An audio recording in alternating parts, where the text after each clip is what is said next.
Hey, how's it going? Alex here for Smarty Pints. Graham is not here yet, but he's on his way over. But I got a cool new toy in the mail for my birthday. It is, let's flip around so you can see it, the ultimate Sparge Arm from MoreBeer. So I'm going to give it a whirl today. Right now I'm just heating up my water to strike temperature. But what I'm going to do that's a little different is I'm actually tying this guy in to my Blichmann Auto Sparge. But because I want to have this be able to be lined up pretty much in the center, I had to offset the float for the Auto Sparge. So this is kind of an experiment. We'll see how this works, if it works today. And yeah, I'll bring you guys back once we start mashing. Alright, I just finished doing in, and we've got it recirculating through the rims tube, so let's have a look, see how it's going. Alright, so here's our sight glass. And it's traveling up through here, down through the Auto Sparge, and then up through the ultimate Sparge Arm. So right now the Auto Sparge is kind of obsolete. That only is really going to come into effect once we start fly sparging. But as you see from the placement, it looks pretty good. There's clearance for the ultimate Sparge Arm, and that's as centered as I could get it. That's probably my only gripe about this system so far, is that it's for a standard diameter. There's no way to adjust that. So maybe on volume 2, or if they ever decide to redesign it, that could be something they could address. But yeah, so far it's looking good. I'm really curious to see what my efficiency turns out to be, if there's better flow, less channeling, etc., etc. So I'll bring you guys on back again once we start transferring to the kettle and fly sparging. Alright, see you in a minute. Let's go check on that sparge. And here we go. It's going pretty nice. I am ramping up to mash out temperatures right now. I don't know if you can see it here, but it's running really clear. Here, I'll give you a view in the sight glass so you can see how clear it's running. But what I'm really impressed with is this nice clear layer of wort sitting on top of the mash. That's exactly what I was hoping it would do. So, you know, we have very nice, slow, gentle flow coming out of that Sparge Arm, just gently dripping on top. And then there's a noticeable layer between the top of the mash bed and the surface. And so the idea is that you don't get any convection really in there, at least nothing too drastic, and no currents that are going to bore through that mash bed and ignore certain pockets of grain in there. So in theory, you get better coverage, better flow. Each individual morsel of barley and whatever other grains you're using should get sufficient flow around them, and then the enzyme should give you plenty of sugar. So the idea is we'll hopefully get some better efficiency. So as soon as we're up to temperature here, we're going to start the fly sparge and see how this guy works in tandem with that Blichmann Auto Sparge. So we'll catch you in a few minutes. I am right now hooked up to the hot liquor tank. So we have our sparge water flowing through this contraption to here and out, back up and down to the Sparge Arm.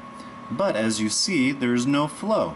So this is actually working now. That ball valve has engaged.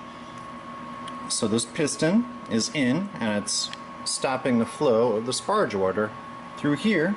So now all I have to do is right down here, turn on that pump and open this valve a little bit. You don't want to do it too far. We don't want to have too much flow. And then, there we go. We are now filling. And so the good thing about this is I don't have to adjust this valve. Actually, I can even open that all the way open if I want. Because that float is now controlling the flow. And as you see, we're starting to get some flow out of that sparge arm now, which in theory should be at the same rate that we're filling the kettle at. So yeah, so far I think we're doing pretty good.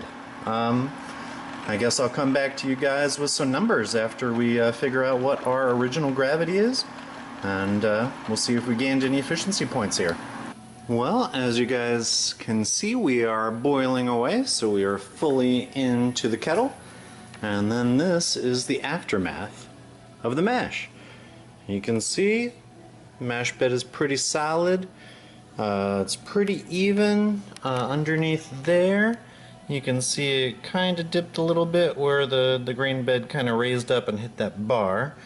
And then down here it's a little rocky, not quite that flat, so it shows that there might have been some turbulence there while we were sparging. But all in all, I think the tandem worked really well. And over here we have our pre-boil gravity sample, and let me see if I can get a good view.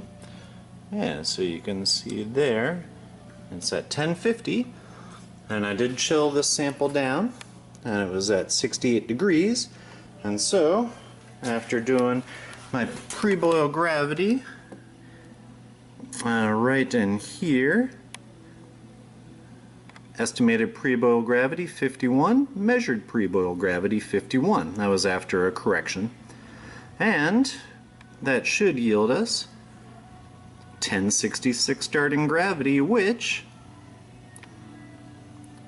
is 80% efficiency. So we'll have to see if that's true once we get into the fermenter. But yeah, so far so good.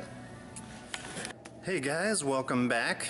Of course, when I was taking the original gravity after the boil, I forgot to film it. But you know how our pre-boil gravity said we were supposed to hit 1066? We did not hit 1066, we hit 1060. But the reason being is we were a little high in our gravity. So we got about 10.5 gallons, maybe slightly more, into the fermenters. But let me turn this around and show you guys. We hit 1060 for a, where is it? A batch size of, there we go, 10.5 gallons, and the efficiency was still 80%. So even though our numbers were off a little bit, it was still the right efficiency. I also want to show you guys something else over here.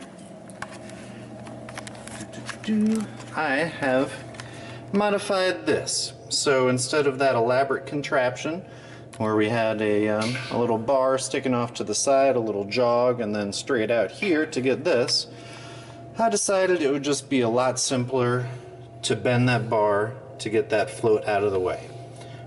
This way also it makes it a lot easier for undoing that wing nut and making adjustments there on those teeth, depending on how high you want to set that float. But all in all, I'm really happy with that Sparge arm there. I do recommend it to anybody out there. Then again, you know, we didn't really gain a ton as far as efficiency goes. Oh, you can't see me. There we go. As far as efficiency goes, it was really good. It was 80%. Also, it's good to note that I did fly the entire time.